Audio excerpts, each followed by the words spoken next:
Jesús, el Mesías, el Hijo de Dios, el Rey de Reyes. El gran protagonista del libro más importante de la historia de Occidente, la Biblia. Un hombre al que muchos creen conocer, pero que al mismo tiempo resulta uno de los mayores misterios de la humanidad. ¿Quién era verdaderamente Jesús? El Nuevo Testamento, en todos sus libros y tradiciones, intenta precisamente responder a esta pregunta. ¿Quién es Jesús? ¿Qué dudas existen sobre el lugar y la fecha de su nacimiento? ¿Por qué no sabemos nada de su primera infancia? Un niño choca con Jesús y Jesús se enoja y maldice al niño, el niño cae muerto. ¿Fue Jesús un hombre pacífico como siempre nos contaron? Jesús sabía enfrentarse a los enemigos del pueblo. En el Antiguo Testamento se describe la receta del aceite de unción. Uno de sus ingredientes podría ser lo que hoy conocemos como cannabis. La cannabis era uno de los productos medicinales más importantes del viejo continente, pues. Pero no solo este tipo de prácticas son motivo de debate. El rol de María Magdalena como sucesora y líder de su movimiento revolucionario es también motivo de discusión para algunos especialistas. Y era importante por ella, no por ser amante de Jesús. ¿Jesús fue un hombre ordinario? Es un Jesús burlón, sardónico, que se burla de la ignorancia de sus discípulos. ¿O como dicen las profecías bíblicas, el Hijo de Dios? ¿Fue el líder de los cristianos o fue el Dios de otra religión? Jesús se ve como el hijo del sol. Miles de preguntas surgen en torno al profeta principal de la religión con más fieles alrededor del mundo. Hoy algunas respuestas comienzan a salir a la luz. ¿El líder de una revolución armada? ¿Un amante apasionado? ¿El hijo del sol? ¿Quién fue realmente Jesús?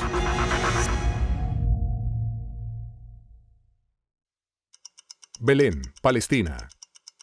Según la tradición cristiana, sería aquí donde se iniciaría la era que cambiaría para siempre la historia de la humanidad. Los evangelistas no están de acuerdo con el lugar de nacimiento de Jesús. Mateo y Lucas afirman que Jesús nació en Belén, mientras que Marcos y Juan afirman que nació en Nazaret. La Virgen María es mujer de Galilea. La región de Israel está dividida en tres regiones: el sur Judea, el centro Samaria y el norte Galilea. Estos son galileos. Nazaret es una aldea de Galilea. Y entonces, un buen judío pues tiene que ser de Judea, no de Galilea. Estos son como de la periferia. Como descendiente de David, el Mesías debía nacer en la zona davídica, digamos así, en Judá, en Belén. Como de Belén llega a Nazaret, es parte también de los relatos que hay que ir construyendo. Lucas, que es el que hace el trabajo historiográfico más importante, toma como dato de referencia histórica un censo de Augusto César, lo fija el aumento de Herodes el Grande en Jerusalén. Entonces, por el motivo del censo, José va a su lugar de nacimiento para el censo. Algunos historiadores no encuentran un censo de Augusto por esa época, encuentran un censo de Herodes Antipas 10 años más tarde, que es un censo local, no es un censo imperial.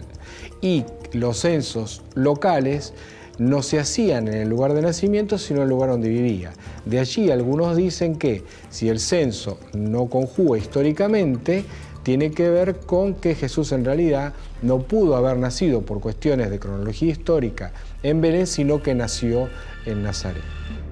Los 4 evangelios que componen la Biblia dan cuenta de la opresión que el pueblo de Jesús vivía bajo el yugo del Imperio Romano. Sin embargo, no acuerdan respecto al lugar concreto del nacimiento de Jesús. Estas divisiones comienzan en las Escrituras. Jesús nació en la aldea de Belén, Betlehem en hebreo, derivado de Beit, casa, y Lehem, pan, que es un pueblo pequeño, una aldea, en la que había nacido el rey David.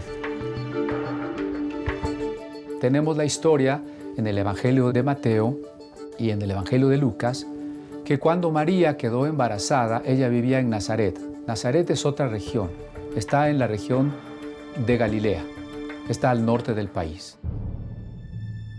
Nazaret, Israel. Una pequeña ciudad en la que hoy habitan apenas 70.000 habitantes. está ubicada a 115 kilómetros de Belén. 2 milenios atrás, ese viaje implicaba una semana y en un territorio desértico donde se podía morir por deshidratación o como víctima de ladrones y bandidos. Pero ¿por qué emprenderían un viaje tan peligroso y complicado? Por causa de la orden que dio Augusto César de que para levantar un empadronamiento o censo, los hombres con propiedades tendrían que regresar al lugar en donde tenían sus propiedades, José, que era descendiente del rey David, tuvo que regresar a Belén donde tenía sus propiedades, aunque María ya estaba embarazada. El Mesías tenía que nacer en Belén, de ahí que Herodes después haya mandado matar a los niños menores de 2 años de la aldea de Belén. Cuando Herodes mandó matar a los niños, Jesús fue llevado por sus padres a Egipto, pero cuando Herodes murió y José se enteró, regresó a Palestina para volver a vivir allí, pero no quiso regresar a Belén porque Arquelao, el hijo de Herodes, era el gobernante y teniendo miedo de que siguieran buscando al niño, él prefirió regresar a aquella ciudad donde había vivido ya algunos años, donde había conocido a María, la ciudad de Nazaret. En las páginas de la Biblia no hay coincidencias sobre el lugar del nacimiento de Jesús. No existen hechos históricos que avalen que haya nacido en Belén. En el Evangelio de San Juan, Natanael, uno de los discípulos, se pregunta haciendo referencia a Jesús.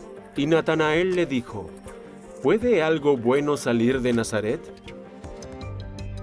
¿Se cumplieron las profecías? Resulta realmente escasa la información histórica sobre los primeros años en vida de Jesús. ¿Qué otros datos misteriosos se hallan alrededor de la figura de Jesús? ¿Cómo estuvo conformada su familia? ¿Pudo Jesús haber tenido hermanos? La Iglesia sostiene que María fue virgen, no solamente que fue virgen antes de concebirlo a Jesús, sino que fue siempre virgen, por lo tanto no puede admitir que Jesús tuvo hermanos, ¿no? Y entonces, como los textos existen, entonces tratan de justificarlo diciendo que cuando la Biblia dice hermanos, puede decir también primos, porque en realidad dicen que el texto hebreo no tiene 2 palabras diferentes para primos y para hermanos. Ahora, el problema es que los textos están en griego, y en griego sí hay diferencia, en efecto, y ahí se lo cita como hermanos, ¿no? ¿Qué no conocemos a sus hermanas? Y nombran María, Susana y a sus hermanos Santiago, Judas. Y mencionan mínimo que tiene 2 hermanas y 2 hermanos y por nombre propio. ¿No es este el hijo del carpintero? ¿No se llama su madre María y sus hermanos Jacobo, José, Simón y Judas? ¿Cómo es posible que no existan registros de la infancia y la adolescencia de Jesús en el Nuevo Testamento? Con el Concilio de Nicea quedó un listado inicial de libros canónicos exigidos, requeridos por Constantino, que reunió a los obispos de las distintas iglesias para que se pusieran de acuerdo de cuáles son los libros inspirados en Dios y los libros que deberían quedar afuera. ¿Qué enigmas contienen estos textos dejados fuera de la Biblia? Los evangelios canónicos también son el resultado de teologías e interpretaciones diferentes de Jesús. Todos en última instancia son intentos diferentes de entender esa fe en Jesús que ya desde un primer momento parece haber generado polémica entre sus seguidores, y por eso los evangelios, sean los canónicos o sean los apócrifos, reflejan interpretaciones diferentes de ese mensaje original histórico de Jesús. Los relatos de los evangelios gnósticos tratan de llenar lagunas de las cosas que no se cuentan en los evangelios del primer siglo. Y como los evangelios del primer siglo nos hablan apenas un esbozo de la vida de Jesús entre los 12 y los 30 años, estos evangelios se van a centrar en algunos relatos de la infancia de Jesús, pero siempre presentándolo como un niño lleno de sabiduría de gnosis, es decir, sabiduría infusa. Hay otro texto que no está entre los evangelios gnósticos. Este es un antiguo texto legendario que habla de Jesús como un niño y sugiere que él no sabía cómo utilizar sus poderes, por lo que es casi cómico. Es como un niño travieso que no sabe qué hacer. Jesús es un hombre de paz, pero no debe de entenderse en el sentido pacifista que tal vez hoy entendemos, porque a Jesús también lo encontramos en algunos momentos con un temple fuerte e incluso realizando acciones que nos parecerían violentas. Un niño que va corriendo choca con Jesús por detrás y Jesús se enoja, voltea y maldice al niño, el niño cae muerto. Y entonces, igualmente, hasta que María no ruega porque Jesús resucite a ese niño, el asunto no se resuelve. La imagen de un Jesús maltratando a sus pares sería inadmisible para el cristianismo. ¿Podrían acaso haber ocultado esta versión? ¿Puede ser posible que este haya sido un rasgo del verdadero Jesús? El modo de ser pacífico de Cristo es la enseñanza a llevar las decisiones de la persona al nivel más profundo de la conciencia, a actuar desde lo interior, desde dentro. La enseñanza de Jesús de poner la mejilla cuando te hayan golpeado la otra se ubica en la enseñanza más general de no ejercer violencia contra el que te persigue. No significa dejar al violento seguir en la violencia, sino permitir que la víctima se convierta en violenta ella misma a partir de la violencia padecida. ¿Y si el verdadero Jesús no ofrecía, como aseguran, la otra mejilla? El Imperio Romano pues tiene sometido a Palestina con muchas restricciones. Como todo imperio le pone restricciones a sus colonias, por ejemplo. El campo está devastado, ese es el contexto. Un país juzgado por Roma.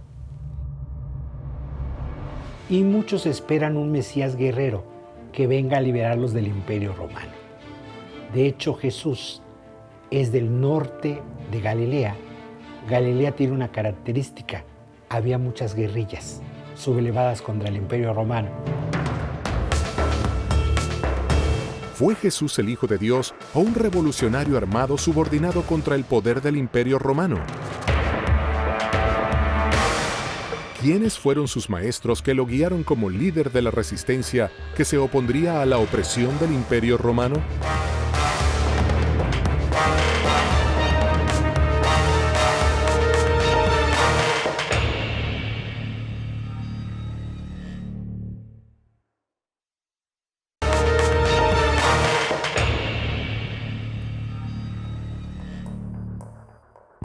Son pocos los datos que se obtienen sobre la juventud de Jesús, y su lugar de nacimiento aún es tema de debate. Lo que nadie pone en duda es que hacia el año 0 de nuestra era, Roma se había convertido en el imperio más extenso que había conocido la humanidad. En los tiempos de Jesús, los romanos dominaban el territorio palestino con yugo y sangre. ¿Cuál fue realmente la reacción de Jesús frente a la opresión romana? ¿Quiénes fueron sus maestros o mentores? Antes de que Jesús se convirtiera en un líder espiritual, otro hombre movilizaba multitudes. Era conocido por sus bautismos en el río Jordán. Fue uno de los profetas más importantes de su época, y para muchos podía llegar a ser el Mesías. Juan el Bautista fue hijo de un sacerdote judío, que todo sacerdote judío es hijo de la familia de Aarón y de la tribu de Leví. Él comenzó a decir que el reino de Dios se había acercado, y cuando el reino de Dios se estableciera, según los Apocalipsis, todos los malvados serían desarraigados y haría una manifestación de su decisión en una ablución o bautismo en agua. Juan el Bautista era un predicador carismático. Su prédica comenzaba a ser cada vez más incómoda para los líderes romanos. Era un sublevado en aquella época. Juan el Bautista fue uno de los profetas que en ese momento lideran un movimiento en contra de la dominación romana y de la dominación sacerdotal. En ese movimiento es que inicia su militancia Jesús de Nazaret. Jesús de Nazaret se incorpora al movimiento del Bautista, es bautizado por el Bautista. El bautismo era la señal de entrada a ese movimiento. Herodes Antipas ve que el movimiento del Bautista es peligroso y entonces lo hace apresar y después lo hace asesinar. En ese momento, cuando lo hace apresar, Jesús se separa del movimiento, sale de la Perea y vuelve a su tierra, que es Galilea, y ahí comienza a formar su propio movimiento. A partir del bautismo, todas las señales y los eventos apuntan a que ese carpintero de Nazaret es alguien extraordinario. Es alguien que tiene el respaldo del Espíritu Santo, que era básicamente la presencia de Dios en el mundo para establecer el reino. Jesús se convertiría en líder de un movimiento cada vez más multitudinario. ¿Qué filosofía o práctica cumplían los esenios en aquellos tiempos? Fueron un grupo de pensamiento muy importante durante la época. Los esenios eran una escuela de pensamiento iniciática, esotérica. Muy probablemente Jesús en estos periodos de su vida, de los que se sabe relativamente poco porque están poco reseñados por los evangelios, en específico me refiero al periodo de su adolescencia y de su niñez, hay muchas alusiones a que Jesús posiblemente pudo haberse educado entre los esenios. Los esenios fueron un grupo, una secta judía que tiene relación con la raíz de pureza. La primera noticia que tenemos de ellos la da Flavio Josefo y nos dice que vivían en el desierto de Judea. Era un grupo que se había distanciado del sacerdocio oficial en Jerusalén por considerarlo cómplice del Imperio Romano y corrupto en cuanto a la manera de vivir la religión. ¿Cuál era el contexto social de la época que pudo haber seducido a Jesús y Juan el Bautista a formar parte de los esenios? Según la Biblia, Jesús se movilizaba con un grupo de discípulos por las tierras de Judea.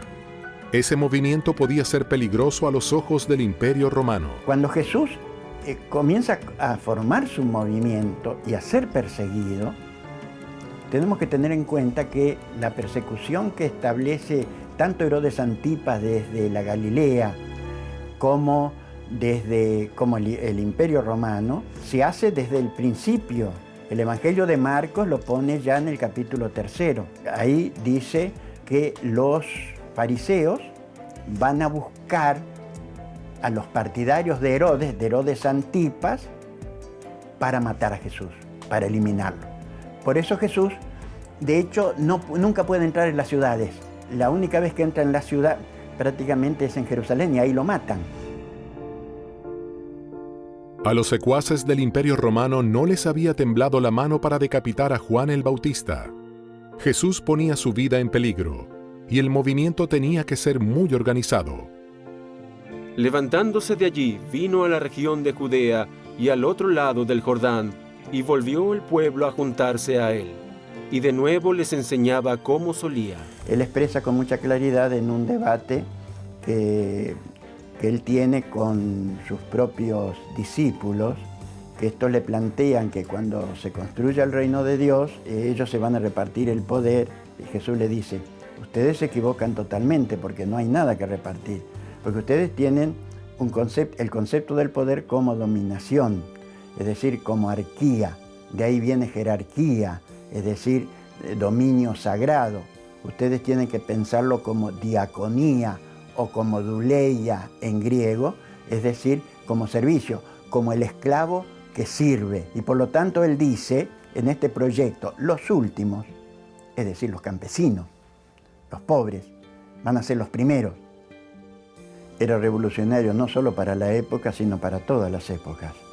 De hecho, su proyecto era el proyecto de lo que hoy nosotros denominamos comunismo. ¿Cuáles podrían haber sido los motivos por los que su movimiento habría aumentado exponencialmente la cantidad de sus seguidores? Evidentemente, los signos extraordinarios que realizó Jesucristo pudieron generar un asombro y un crecimiento en el grupo de los que lo seguían. Los evangelios, además de platicarnos eventos puntuales de milagros, hacen sumarios también que nos permiten entender cuáles serían estas actividades. Habría realizado curaciones de enfermos, habría realizado exorcismos, es decir, expulsión de demonios, habría realizado incluso varias resurrecciones, entendida como volver a la vida a una persona que ya estaba muerta, habría realizado multiplicación de los panes, habría caminado sobre las aguas. Por lo tanto, una serie de signos que nos muestran que el reino de Dios ha llegado y que Él es una persona autorizada sobre incluso las fuerzas de la naturaleza. Jesús recorría las tierras de Judea preservándose de los romanos, pero su camino tenía un destino claro, el más peligroso de todos, donde estaba el poder judío y los romanos esperándolo, Jerusalén. La célebre entrada de Jesús a Jerusalén es una pueblada. Los campesinos iban a cumplir un rito religioso y por lo tanto iban enfervorizados para cumplir ese rito. Pero por otra parte se encontraban en el templo con sus dominadores, con los sacerdotes, que por otra parte tenían en el templo las escrituras de sus propiedades que habían debido entregar.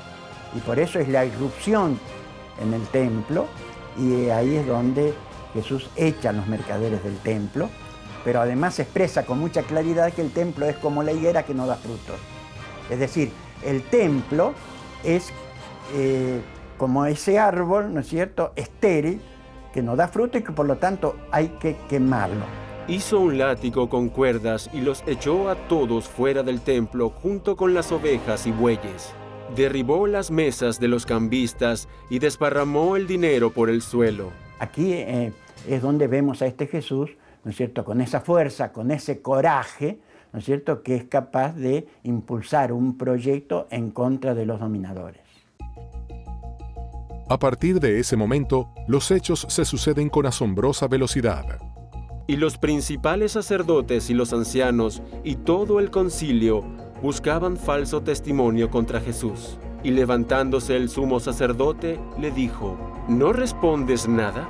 ¿Qué testifican estos contra ti? Jesús es apresado después de una conjura más o menos extensa, después de que Judas, el traidor, Judas Iscariote, habría acordado con las autoridades que lo entregarían. Jesús habría celebrado la última cena, habría cenado con sus discípulos, una celebración en contexto pascual. Se habría ido a un huerto, el huerto de los olivos, del que conservamos el nombre y la ubicación, del huerto de Getsemaní, y habría sido apresado. Y después habría pasado un juicio tanto con las autoridades del Templo de Jerusalén como con las autoridades romanas, en este caso Pilato. Tras el juicio, Jesús es torturado, crucificado y asesinado. El único castigo era la cruz, y la prueba es que cuando Jesús muere no está solo. Hay dos hombres a su lado que, de acuerdo a la traducción en griego, no son simples ladrones. Los estaban también matando porque eran personajes que habían intentado hacer algún cambio dentro de la sociedad, pero pues no pudieron, porque bueno, hay todo un sistema que oprime tan fuerte que el castigo fue la muerte.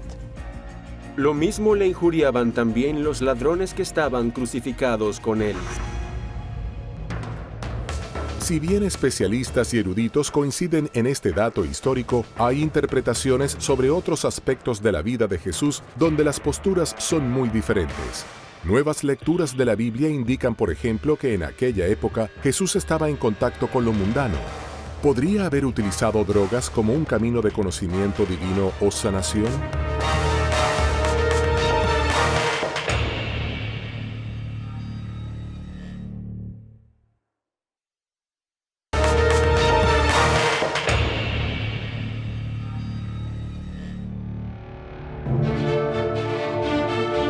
Según cuenta la tradición bíblica, durante sus años, Jesús recorrió las tierras de Judea obrando milagros. Para algunos teólogos y estudiosos bíblicos, Jesús estaba en contacto con lo profano y terrenal, y en la vida comunitaria, las drogas cumplían un rol central. ¿Podría haber utilizado drogas como un camino de conocimiento divino o sanación?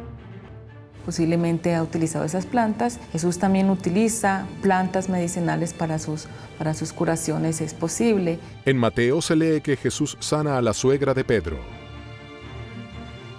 Y al atardecer le trajeron muchos endemoniados y expulsó a los espíritus con su palabra y sanó a todos los que estaban enfermos. En todos los milagros de nuestro Señor Jesús, la curación a los ciegos o la muerte o los cojos, incluso levantándose de la muerte tal como lo hace, todos esos milagros apuntan a su identidad como el Hijo de Dios.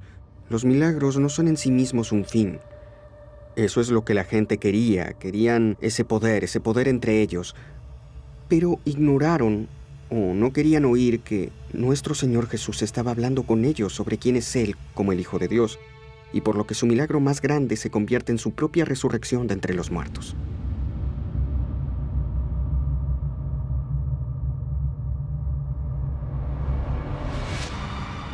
por donde se extendía su mano la salud se esparcía. Jesús el Mesías. ¿Fue capaz de realizar milagros o estamos en presencia de alucinaciones colectivas?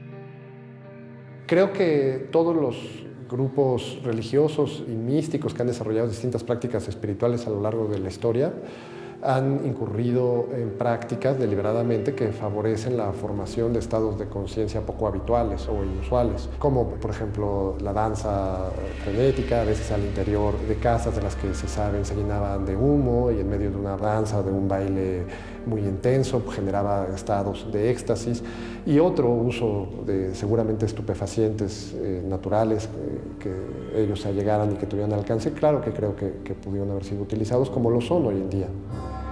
En el Evangelio de Marcos se hace referencia al carácter curativo del aceite de unción con el que los 12 apóstoles bañaban a los enfermos. Y echaban fuera muchos demonios y ungían con aceite a muchos enfermos y sanaban. ¿Cuáles eran los elementos que convertían este aceite en un líquido altamente curativo? Tenemos los ingredientes definidos con bastante exactitud, están descritos en la Biblia, y tenemos incluso las cantidades que tienen que ser agregadas al aceite para poder realizar este compuesto, este aceite de unción. Tiene algunos componentes como la mirra, como la canela, como el cané bosem, que probablemente sea uno de los indicios que tenemos del uso de la cannabis desde tiempos bíblicos. En el Antiguo Testamento, en Éxodo 30, 22, 25, Jehová habla con Moisés y le indica la receta correcta del aceite de unción. Toma tú aromas escogidos, de mirra excelente 500 siclos, y de canela aromática la mitad, esto es, 250, y de caña aromático 250, y de casia 500, al peso del santuario, y de aceite de olivas 1 hin. Nada parece extraño en este texto. 3,5 litros de aceite de oliva mezclados con diferentes plantas aromáticas. Pero descubrieron algo inquietante. Este aceite se utilizaba única y exclusivamente para ungir reyes, profetas o personajes importantes. No era un aceite que tuviera un uso para otro tipo de circunstancias, sino exclusivamente para ello. El cannabis en hebreo se llama cané bosem, que significa la caña del perfume. Y si damos un poco de rienda suelta a nuestra imaginación, si bien esto no es aceptado por todos los académicos que se dedican a lingüística, aparentemente cané bosem puede derivar a cané bos y de ahí cannabis y terminar por ser cannabis sativa, que es el nombre de Linnaeus que le damos a la planta el día de hoy. Jesús, habiendo sido judío y habiendo caminado por todas estas tierras de Judea, de Samaria y hacia el oriente, lo más seguro es que haya entrado en contacto con las tribus que poblaban estas regiones y probablemente hasta la India, en donde se supone que en algún momento también pasó parte de su vida Jesús, haya estado en contacto con algunas de estas sustancias. La cannabis era uno de los productos medicinales, adivinatorios, místicos más importantes del viejo continente, pues. Por otro lado, la experiencia con drogas siempre va a ser subjetiva, es decir, solo la persona que está experimentando la alucinación puede sentir esa presencia, pero no hay un milagro hacia afuera, es decir, el que está afuera no sabe qué está pasando. Los evangelios aceptados por la Iglesia Católica nos permiten indagar en el uso de plantas psicotrópicas para la curación. ¿Pero qué revelan los textos? ¿Eran las drogas una herramienta del primer cristianismo para acercarse al conocimiento? ¿El consumo de psicotrópicos era una práctica común? Alto Egipto, 1769. La traducción del segundo libro de Jehú devela ciertos rituales chamánicos presentes en los años fundacionales del cristianismo. El Señor dispuso un lugar para las ofrendas, colocando una jarra de vino a la derecha y otra a la izquierda, y derramó ciertas bayas y especias alrededor de los recipientes. Él, entonces, puso cierta planta en sus bocas, y también otra planta en sus manos, y las extiende en orden alrededor del sacrificio de iniciación. Durante estos 2000 años largos de la Iglesia, siempre el vino que se ha utilizado es vino de uva, sin ninguna otra mezcla ni de hierbas aromáticas ni de alcohol, vino puro de uva. Los textos gnósticos permiten comprender el uso de las drogas desde un aspecto revelador. La imagen de un Jesús utilizando sustancias se aleja cada vez más del Mesías del Cristo católico. Pero esta no es la única imagen distorsionada que muchos especialistas le inducen a la figura de Jesús. Algunos aseguran que existía un vínculo entre Jesús y María Magdalena desde el enfoque político. Esta afirmación podría cambiar para siempre la construcción que se hizo históricamente de la relación entre ambos. ¿Fue María Magdalena su brazo derecho en la cruzada revolucionaria que llevaba el Mesías contra el Imperio Romano?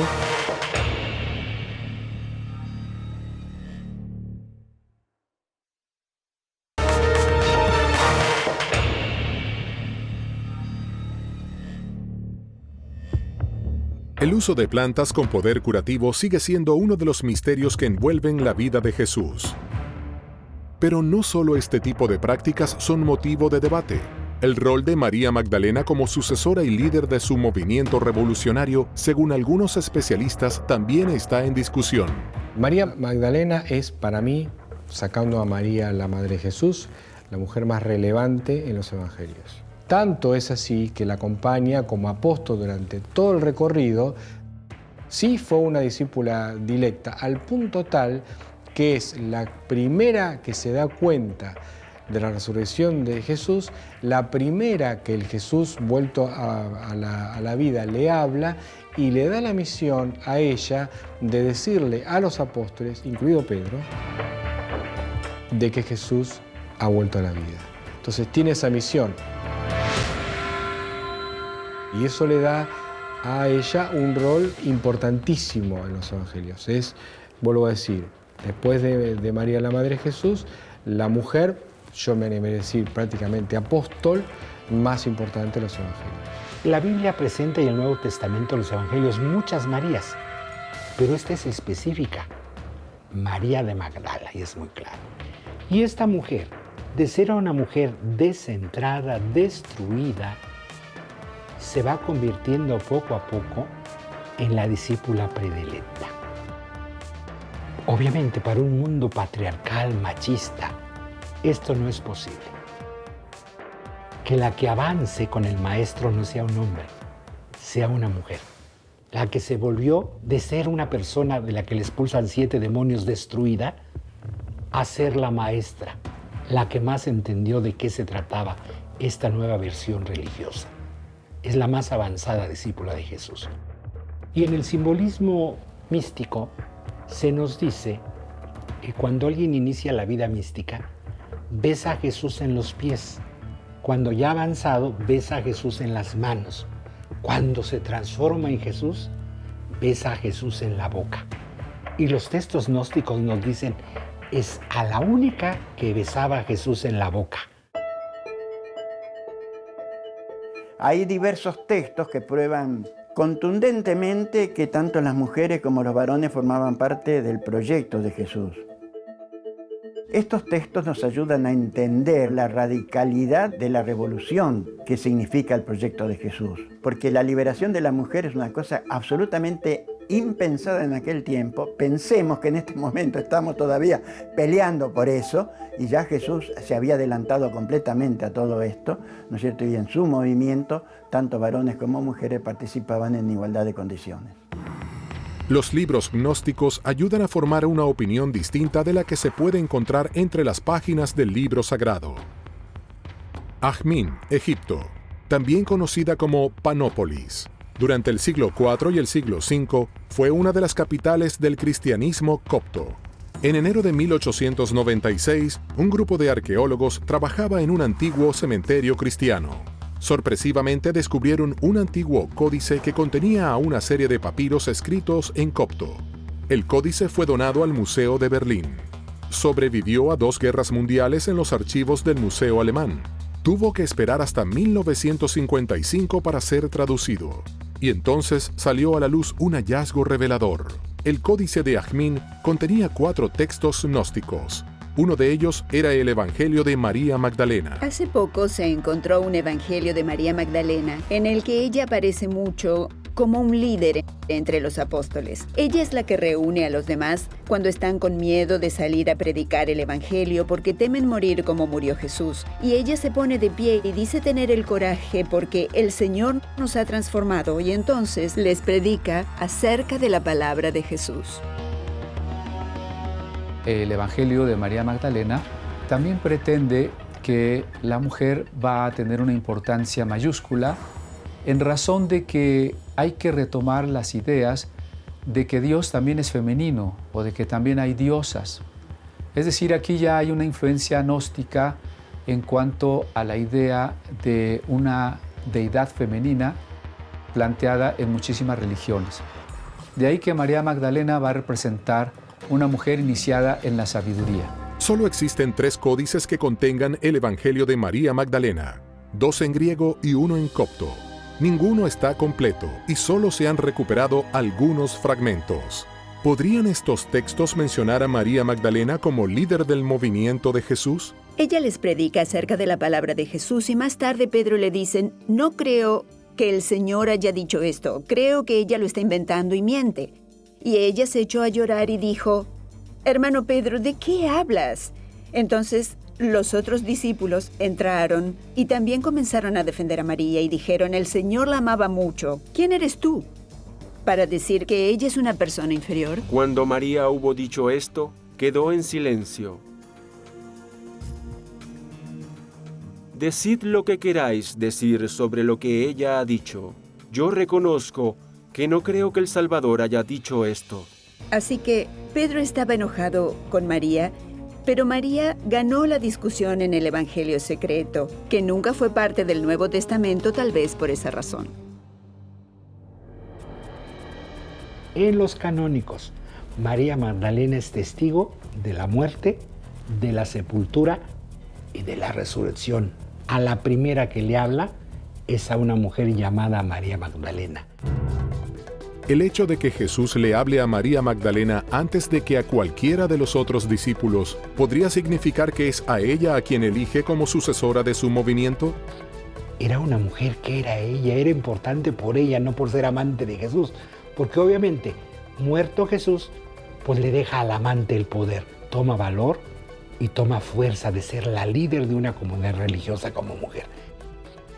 Y la envía a anunciarle a los hombres que está resucitado. Pedro entra a la tumba y no lo ve. Ya que se sale Pedro, entra ella y ella le va a hablar. No es al hombre. Y ella se lo topa y no lo reconoce. Y le dice, ¿dónde pusiste el cuerpo de mi Señor? Entonces la nombra por su nombre, Miriam le dice. Y cuando te nombran, eres tú, sujeto. Cuando él la llama, lo reconoce. Se da cuenta que es Jesús. A través de este planteamiento buscan legitimar una cadena de mando que se transmite a través de la resurrección al primer testigo de la misma. Habiendo, pues, resucitado Jesús por la mañana, el primer día de la semana, apareció primeramente a María Magdalena, de quien había echado 7 demonios. Ella es de una ciudad Migdal, por eso es María de Magdala o Migdal. Migdal quiere decir torre fortificada. En el lago de Tiberíades había un puerto de pescadores. Ella es de este Migdal, por eso su nombre era Miriam, María de Magdala. Que María Magdalena no llevara unido el nombre o apellido de su padre o marido, sino el de su ciudad, indicaba en la época que era independiente. No estaba sometida a otras personas y tenía autoridad para formar parte del grupo de Jesús. Una mujer tan nombrada como la Magdalena siempre se la cita como la mujer de Magdala, es decir, la Magdalena. Ese es un título de varón, no es un título de mujer. Porque a las mujeres siempre se las citaban como mujer, esposa de o hija de, pero no como mujer cuyo apellido es el lugar en el que reside. Ese era propio de los varones. En cambio, la Magdalena tiene valor de por sí. Quizás, como reclaman algunos investigadores, es el momento de revisar el legado histórico de María Magdalena y desentrañar si fue ella la verdadera líder que sacó adelante el movimiento de Jesús luego de su muerte. Otro misterio recorre el proyecto del reino de Dios. ¿Habría ocultado la Iglesia Católica un secreto que podría poner en duda 2000 años de cristiandad? ¿Qué asombrosa relación existe entre el Hijo de Dios y el Hijo del Sol? ¿Pudieron acaso haber sido la misma persona?